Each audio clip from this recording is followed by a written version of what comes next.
Japan ने दुनिया में बहुत तरक्की की है। जापानी लोगों की तरक्की के बेशुमार राज हैं। उनमें एक राज मैं आपको ऐसा बताऊंगा जिसके बारे में लोगों का वहमो गुमान भी नहीं होता।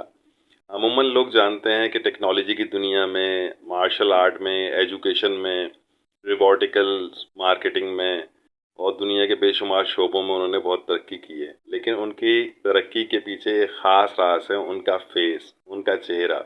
वो मुस्कुराते हैं तो पता नहीं चलता, वो रोते हैं पता नहीं चलता, वो गुस्से में होते हैं तो भी पता नहीं चलता, नाराज होते हैं नहीं पता चलता। उनके चेहरे पे उनके दिल के एक्सप्रेशन नहीं आते।